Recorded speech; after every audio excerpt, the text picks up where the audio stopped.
जगह से जिसका नाम है प्रेम नगरी। यह नगरी सिर्फ नाम से ही सुंदर नहीं थी, वहाँ के लोग, वहाँ के घर, गलियां और नदियां भी उतनी ही सुंदर थीं। इसी छोटे से गांव में अज्जू और सुनीता रहते थे। अज्जू एक गरीब और मेहनती लड़का था, जबकि सुनीता गांव की सबसे खूबसूरत और दयालु लड़की थी। दोनों का प्यार इतना मजबूत था कि पूरा गांव उनकी जोड़ी को पसंद करता था। लेकिन इनकी इस खुशहाल जिंदगी में एक तीसरा शख्स भी था, रायस्टार। वह अज्जू का सबसे अच्छा दोस्त था, मगर वह भी सुनीता से बेहद प्यार करता था। रायस्टार अमीर जमींदार का बेटा था, जिसके पास पैसा, ताकत और गांव में इज्जत थी। वह चुपचाप सुनीता को देखता रहता, मगर कभी अपनी भावनाएं जाहिर नहीं कर पाया, क्योंकि वो अज्जू से प्यार करती थी। हर साल की तरह इस साल भी पास वाले गांव में मेला लगा। सुनीता ने अज्जू को मेले में बुलाया, मगर रायस्टार ने चालाकी से अज्जू को एक झूठे काम के लिए बाहर भेजे दिया। जब अज्जू अपनी बाइक लेकर वहाँ से चला गया, तो रायस्टार भी अपनी बाइक से पास वाले गाँव में मेला देखने निकल गया। तभी रास्ते में सुनीता अकेली दिखाई देती है, तो रायस्टार ने सही मौका देखकर सुनीता को बताया कि तुम्हारे लिए मेरा प्यार अज्जू से कम नहीं, बल्कि मैं तुम्हें उससे ज्यादा खुश रख सकता हूँ। सुनीता ने उसे मना कर दिया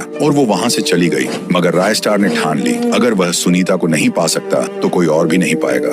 अगले ही दिन गांव में एक बुजुर्ग के घर चोरी हुई तो खबर फैली। रायस्टार ने गांव वालों को बोलकर अज्जू पर झूठा इल्जाम लगाया कि उसने ही पैसा चुराया है। गांव वालों ने बिना सबूत के अज्जू को बदनाम कर दिया। सुनीता ने उसका साथ देना चाहा, मगर उसके पिता ने उसे अज्जू से दूर रहने का हुक्म दिया। अज्जू ने सुनीता से कहा, मैंने चोरी नहीं की। सुनीता ने कहा, मुझे पता है तुम ऐसा काम कभी नहीं करोगे। मैं तुम्हारा साथ हमेशा दूंगी, चाहे दुनिया कितनी भी तुम्हारे खिलाफ क्यों ना हो जाए। रायस्टार ने अपनी चाल जारी रखी, मगर सुनीता का विश्वास अज्जू पर अटूट था। वह जानती थी कि यह सब रायस्टार की साजिश है। फिर एक रात पूरा गांव गहरी नींद में था, और जब अज्जू अपनी छोटी सी झोपड़ी में अकेला सोया था, रायस्टार ने अपने साथी के साथ मिलकर उसके घर में बम फेंके अज्जू उठा और किसी तरह बच निकला।